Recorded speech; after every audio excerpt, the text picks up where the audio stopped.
je trouve que la démarche de Yann est assez innovante, notamment en France. Pourquoi ? Parce que sa démarche est une démarche de randonneur nautique, finalement. Il randonne, il fait du cyclotourisme, comme le disait Jean-Yves Le Fourne là tout à l'heure. C'est un voyage tout simple, avec juste son baluchon. Le nom du bateau résume la philosophie. Emporter son baluchon, c'est pas plus que ça. Alors que même dans les logiques qui ont beaucoup parlé d'ascétisme avec Bernard Matessier, etc., ou même Tabarly, qui effectivement considérait que c'était l'homme de la mer en France, c'était quand même des gros bateaux, on parlait quand même de choses assez lourdes, des périples compliqués.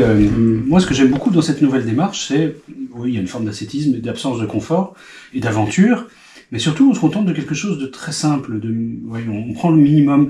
Et c'est le plaisir, c'est sur un tout petit bateau, quand tu es au large, dans les vagues, ça met le fil, c'est comme si tu surfes sur une vague géante pendant des jours et tu as un plaisir incroyable que tu n'auras jamais sur un catamaran. Complètement. Et ça, c'est important. Moi, c'est ça que j'ai aimé quand j'ai commencé la voile. C'était les sensations du dériveur. Tu es assis sur une chaise dans l'eau, quoi. C'est un peu comme entre un karting ou un vélo ou une moto, un karting, une voiture. Les sensations sont directes. Sur ton baluchon, tu sens les sensations. Tu viens de le dire, effectivement. Tu n'as pas ça sur un Bavaria 55. Tu sens dans le dos, dans le cou, dans les fesses, tu sens la vague, la crête de la vague qui commence à arriver et tu sais que tu vas devoir commencer à abattre pour pouvoir surfer. Alors que sur un gros machin, un trimaran ou un truc.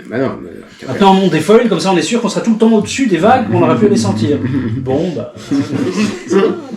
Non, mais moi, il y avait une question qui m'intéressait, c'est effectivement, tu as des petits bateaux pour faire des longues distances, mais est-ce que tes petits bateaux, tu voulais parfois les utiliser aussi pour faire de longues distances, mais proche des côtes, faire une sorte de randonnée nautique côtière? Oui. Alors, ça fait partie du processus que j'ai fait, c'est qu'avant j'avais ma frégate, qui était un bateau lourd, pas très bon bateau, mais j'aimais beaucoup ce bateau, mais c'était pas le meilleur bateau du monde.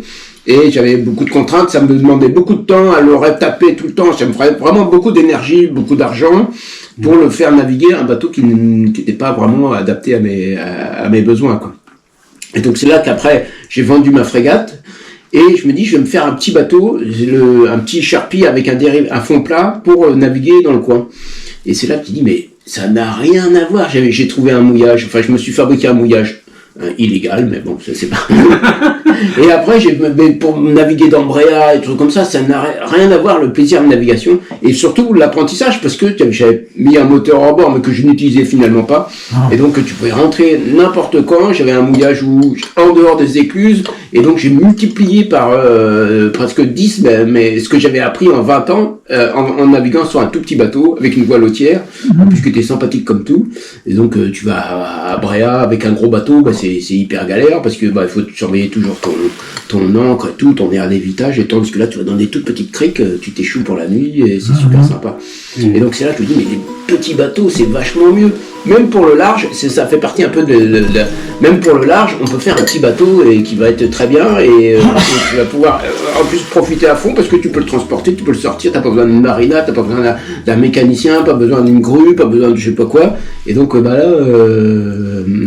c'est le petit bateau, c'est le pied quoi. Sur les côtes comme au large. Oui, t'as pas de limite en fait. Évidemment, ton objectif c'est de. Voilà. Alors il n'y a pas de limite. Moi j'ai conçu Baluchon pas comme un bateau côtier. Il va pas être pratique pour un bateau côtier. Enfin quoi que maintenant avec mes deux quilles, mais disons que ça permet de voir que tu peux rentrer dans les ports dans n'importe quelle condition. T'as pas besoin d'avoir 25 000 choses. Enfin c'est vachement plus léger, bien plus souple et puis c'est infini pratiquement là. Parce qu'un gros bateau, faut travailler, il faut des gros moyens. Si tu as besoin de le laisser, tu peux le laisser dans une marina ou un broissure. Qu'un petit bateau, tu vas le mettre. Si tu as un copain qui a un champ, tu vas le mettre dans. C'est beaucoup plus facile, quoi. C'est vrai que en navigation côtière, un petit bateau est encore bien mieux qu'un gros, quoi. Alors Yann, pourquoi c'est ton héros, Roger Barnes? Ah mais c'est le mec qui a tout compris.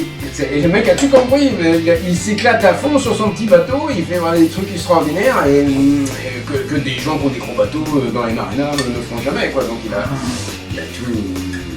Mais lui il navigue pas au large pourtant. Oui, non, mais moi j'adore cet esprit-là un petit peu, ça se rejoint un petit peu. Lui il fait du large, moi je fais du large, il fait du côtier, mais je pense qu'on a un petit peu.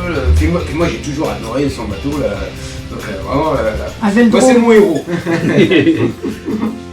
Sa façon de vivre, sa philosophie aussi d'envisager la navigation. Exactement.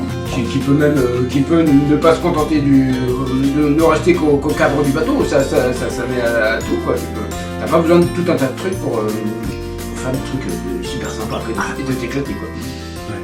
Là pour moi je l'ai jamais rencontré mais c'est vraiment mon héros. Bon, on va organiser une rencontre. Yann se concentre beaucoup sur le large, mais nous on essaie d'avoir une autre idée du large et moins loin, et donc comme tu le disais par le biais de la formation accélérée que tu as eue avec le Sharpie, de se concentrer, parce que nous on a eu notre propre expérience. Moi j'ai lu des bouquins aussi, sont certainement une bonne partie les mêmes que les tiens que tu as lus, qui m'ont donné l'envie d'aller loin. Donc on a fait une toute petite boucle avec Florence en partant de Belgique vers la Norvège et l'Écosse. On a fait un petit tour de la mer du Nord, on se concentrer là-dessus.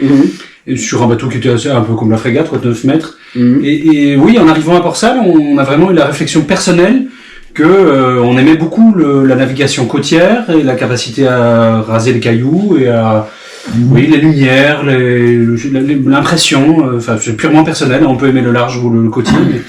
Et pour ça, effectivement, les petits bateaux, comme tu viens de le dire, étaient beaucoup plus adaptés et surtout permettaient d'être beaucoup plus flexibles, une forme de navigation. Surtout après, en arrivant à Roscoff et puis après encore plus dans le pays des Abers, on avait envie d'aller partout, mais même avec ce petit bateau qui avait un tirant d'eau d'à peine 40, on ne pouvait pas. Donc on était coincés. Ou alors ça demande des galères incroyables. Puis voilà, quand tu es dans une marina à Roscoff, de toute façon, c'est ce que tu as bien. Je t'apprends rien, mais c'était la réflexion qu'on a fait. On fait on voudrait aller à la Beryl-Dut, mais déjà il faut la fenêtre météo, et puis il faut compter 2 jours, puis on pourra pas revenir parce que la météo sera pas là. Donc, et là avec les petits dériveurs, effectivement, s'il faut qu'on les emmène même sur remorque, on va emmener les enfants dans des eaux plus cool, on va même sur la Vilaine, n'importe où. Tu dis même la Méditerranée, tu dis tiens. Même la Méditerranée, exactement. Avec alors, un bateau. Tu l'emmènes jamais, quoi. Ou alors il y a des gens qui le font, c'est tout un projet de vie, de retraite. Est-ce que tu ne vois pas finalement Yann comme un précurseur, quelqu'un d'innovant dans la plaisance? Et tu viens de me le dire il y a quelques minutes en me disant qu'il y avait une forme d'évolution et de logique. Les uns ont profité de l'expérience des autres, et notamment en parlant d'abord d'Herbulot et puis d'Harley. Enfin moi, c'est un avis purement personnel, je te vois dans cette logique de construction d'une forme de plaisance qui est nouvelle. On s'inspire du passé, mais on construit quelque chose de nouveau, de plus léger, de plus minimaliste, de plus nomade, de plus respectueux de l'environnement. Parce qu'on ne va pas diffuser le documentaire sur Ushuaïa, on n'a pas besoin de critères écologiques, mais je pense sincèrement que c'est une logique et un développement qui tend vers une nouvelle forme de plaisance, et que notamment des personnes comme toi participent à construire, vraiment. Alors, il faut espérer, mais en réalité, autour du monde, c'est la course au plus gros bateau. Et il y a peut-être un mouvement, mais qui est assez marginal finalement, de petits bateaux, parce que tout le monde maintenant veut un bateau, surtout pour naviguer loin. Ils veulent des trucs avec plein de cabines, même s'il n'y a jamais personne qui sont dans les cabines. C'est assez incroyable. Sécurité dans un gros truc. Voilà, et puis tu mets le doigt dedans, puis et donc c'est pas évident que la navigation minimaliste ait un avenir non plus. Je crois qu'il y a surtout deux poids, deux mesures, parce qu'effectivement, les personnes que tu as dû croiser au large sur un tour du monde sont aussi pas spécialement représentatifs, peut-être en nombre de bateaux, mais pas en nombre d'utilisateurs, de passionnés par la voile et par la plaisance, le fait de naviguer à la voile pour le plaisir. Je pense qu'on peut toucher, comme l'ont fait juste après-guerre, Hulot, Harley, etc.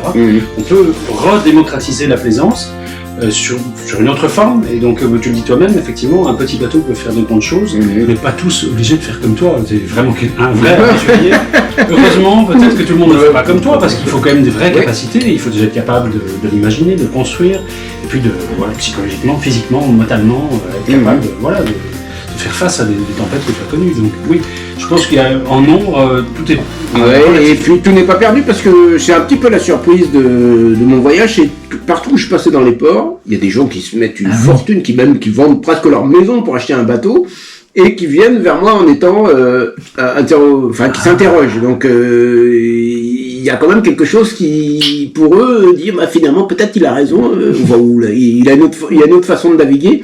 Et donc il y a l'idée quand même qu'on peut naviguer simplement est là. Mais après il y a les gens ne le font peut-être pas par peur ou par... Moi je constate, ça fait peu de temps maintenant que j'ai lancé l'activité, mais quand même sur plus de 80% des clients qui viennent me voir, la plupart ont déjà fait du bateau, la plupart ont été propriétaires de bateaux assez gros, voire très gros, et abandonnent. Ils viennent pour des bateaux tout petits. Je pense que oui. Vraiment, je le constate, raison. Oui, pour plein de... Mais c'est assez complexe, parce que je pense que le bateau, c'est un petit peu comme la voiture.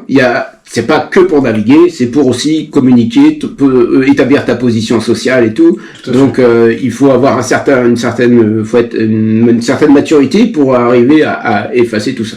Je sais plus, l'important c'est bien de dire à tes amis que tu as un 15 mètres dans le port de Roscoff ou de je sais pas où, même si tu l'utilises pas, mais ça va permettre donc il n'y a pas que le côté navigation dans le fait de posséder un bateau.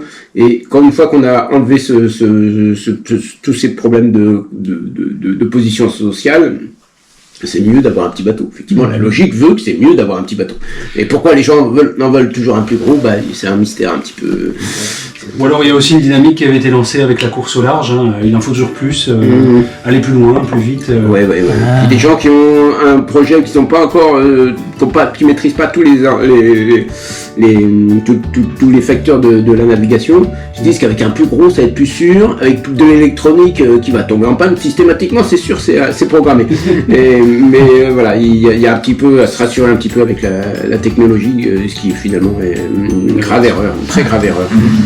Je pense que oui, c'est de l'inexpérience et de la maturité, ça c'est vraiment bien résumé parce que même si tu cherches une forme de rayonnement social, quand tu as la maturité nécessaire comme marin, quand tu peux t'exprimer comme marin, effectivement, tu as un plus beau rayonnement et meilleur rayonnement quand tu es capable d'utiliser un petit bateau pour faire des grandes choses. Que effectivement d'avoir les moyens financiers d'acheter un bateau de 15 mètres, mais ne pas l'utiliser ou trop peu. Ou au contraire avoir des problèmes. Ou y avoir des problèmes non plus. Non plus fini. Mais pour les petits bonhommes comme moi, mettons, j'arrive dans un port, à chaque fois tu rencontres des gens qui ont des problèmes avec leur bateau. Donc quand tu es bricoleur, ça permet d'avoir un petit travail. Oui, les gens s'entêtent à avoir un bateau à problème. Mais bon, continuez, c'est bien. C'est complexe, évidemment, et puis il y a plein de... Alors moi, souvent, on me demande des plans de bateau, mais il faut qu'un bateau qui gîte pas beaucoup. Il y a des toilettes et qui gîte pas beaucoup, parce que ma femme aime pas quand ça gîte. Mais c'est le principe du bateau, il faut qu'il se penche un petit peu. Quoi. Et donc, et puis il y a toute l'image fantasmée les gens veulent faire comme moi Tessier mais ça demande un certain ascétisme. Il faut déjà faire ça avant d'apprendre à naviguer, pratiquement. Alors, Je fasse des galettes. Vous voulez des galettes? avec plaisir. Des galettes de Pantaleone. bon, bah, je vais taper du coup. Les galettes de Saint-Brieuc.